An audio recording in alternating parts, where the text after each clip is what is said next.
Arcosanti, the 1979 collapse. Chapter 1, The End of the Dream.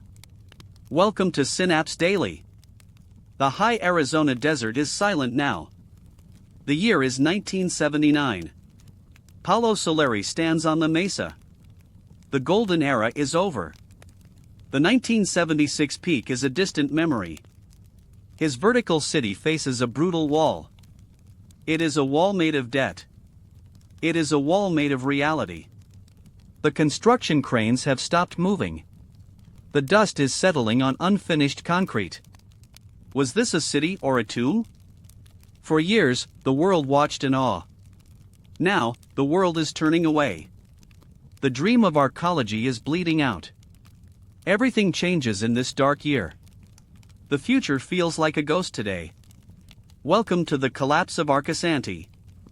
Chapter 2, The Economic Guillotine. 1979 brought a global storm. Stagflation arrived like a silent thief. Energy prices hit the desert hard. The Iranian Revolution changed everything. Gas lines grew long across America. Capital stopped flowing to the mesa. Concrete costs doubled in months. The project's grants simply vanished. Soleri's patchwork funding was not enough.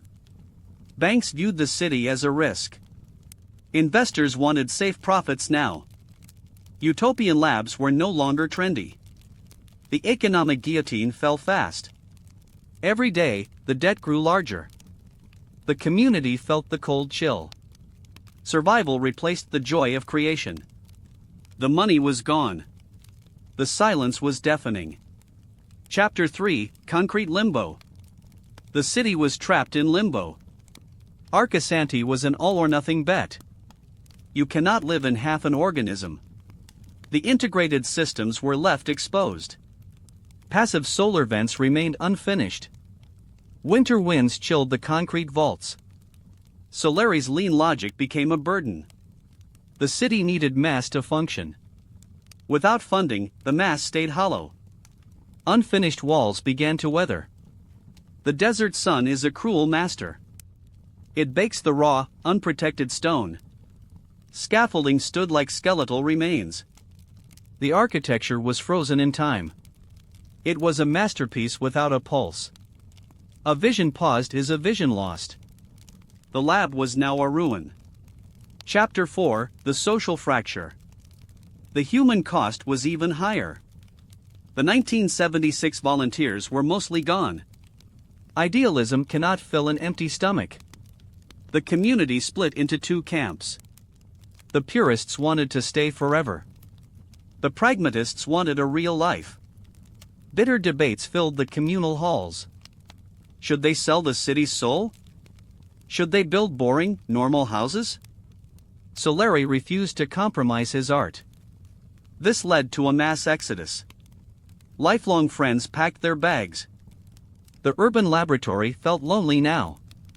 Those who stayed lived in austerity. They cooked on small camp stoves. They shared blankets in the cold. The social fabric was tearing apart. The revolution was starving. Chapter 5, The Mesa Fire, The Final Trial. Summer 1979 was a total furnace. The Arizona heat felt like a physical weight. Then, a dark cloud rose from the horizon. The Great Mesa Fire was moving fast. Dry brush fueled a wall of flames. The fire raced toward the concrete city. Panic hit the small group of residents. They had no professional fire trucks here. The dreamers became a desperate fire brigade. They stood on roofs in thick smoke. They passed plastic buckets of canyon water. The heat was melting their simple tools. Embers fell like rain on the vaults. The fire scorched their young, green orchards. Years of careful planting turned to black ash. Vital plastic pipes melted into the dirt.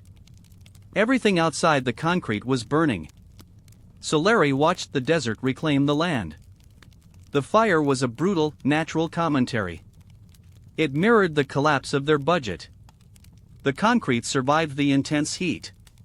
But the human spirit was badly burned. They felt cursed by the desert sun. The air smelled of smoke and failure. It was a psychological breaking point.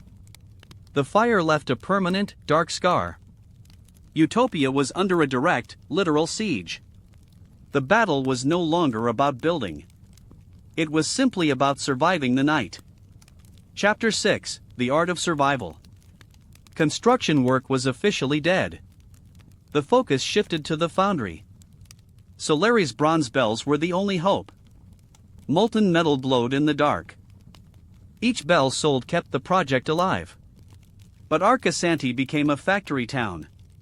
The dreamers became assembly line workers. They poured fire to pay the bills.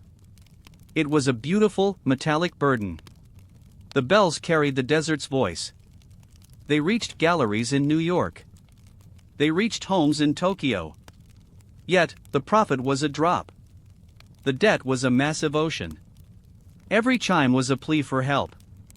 Art was keeping the concrete standing. But art could not build a city. The forge was hot. The future was cold. Chapter 7: The Bureaucratic Wall, the Paperwork Cage. Then, the men in suits arrived. They did not carry shovels or blueprints. They carried clipboards and legal threats. The government finally looked at the mesa. They saw a city of radical shapes. They saw buildings that broke every law. Safety building codes had changed very fast. Arcosanti was now a legal nightmare. The stairs were too narrow for inspectors. The artistic railings were called death traps. Every unique arch failed the modern tests. To fix these errors required millions. Money that Soleri simply did not have. The Bureau of Land Management was cold. Local zoning boards were suddenly very skeptical. A city of the future needed permits. Bureaucracy is the silent killer of dreams. The lawyers replaced the young masons. Legal fees ate the remaining bell money. The project was trapped in a cage. It was a cage made of paper. Innovation was punished by the old rules. They could not grow without official stamps. Soleri refused to build boring boxes. He would not compromise his divine geometry. The standoff lasted for many painful years. Progress died in a file cabinet. The dream was boxed in by red tape. The pens were sharper than the shovels. Chapter 8: The Great Desert Comparison. Look at the Arizona landscape now. Other dreams were rising nearby. Biosphere 2 was a glass giant. It had a billionaire's bank account. But Biosphere 2 was a sealed box. Arcosanti was an open lung.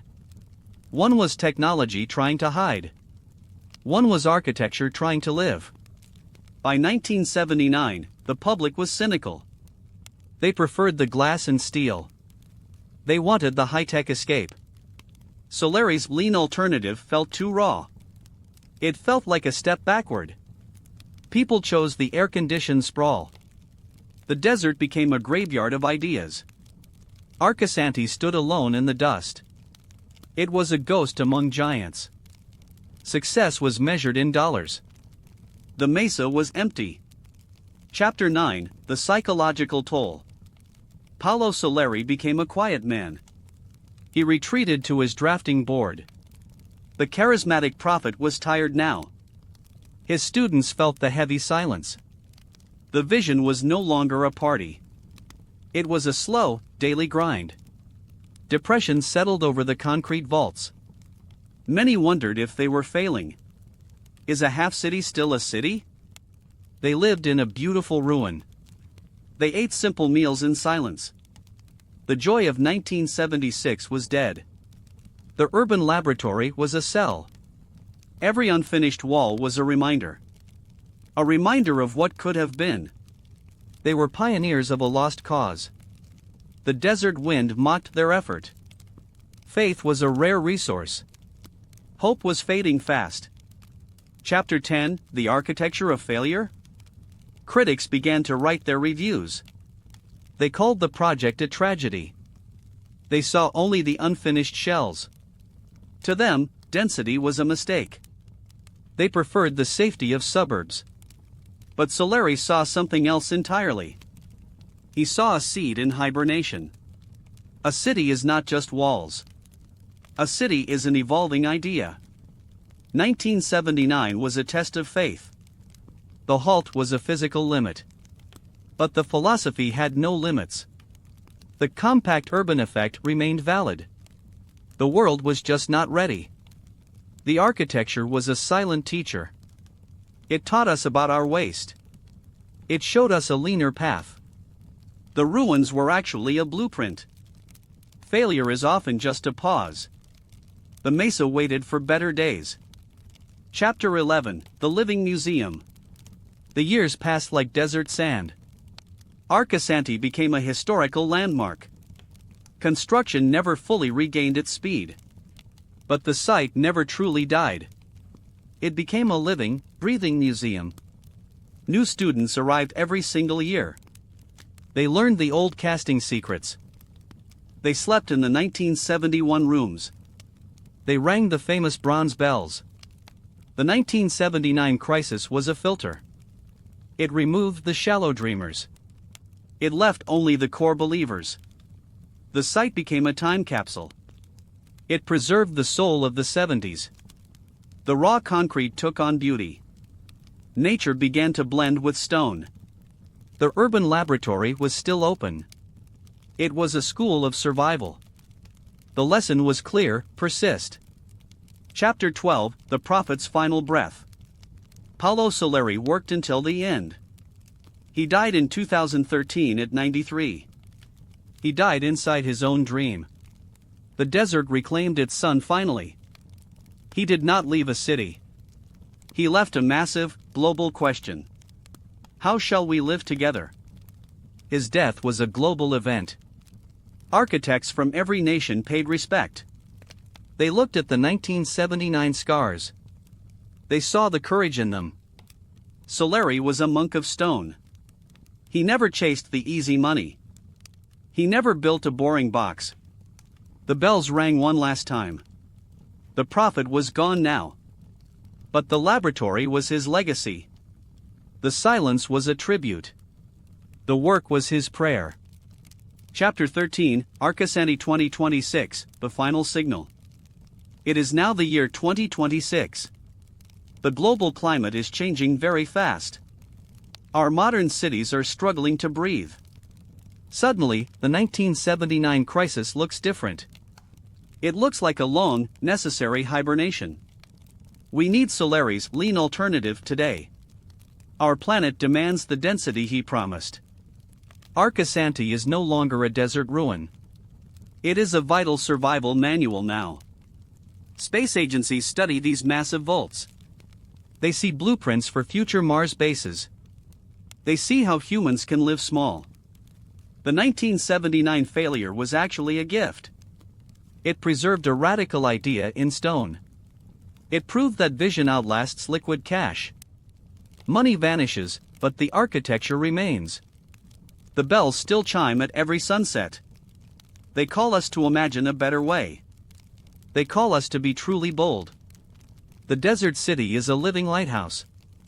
It warns us about our own waste. It shows us a path toward harmony. The 1979 scars are now badges of honor. The laboratory is still very much open. The questions are more urgent than ever. Thank you for joining Synapse Daily. The future is in your own hands.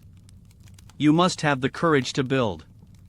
Now, go and cast your dream.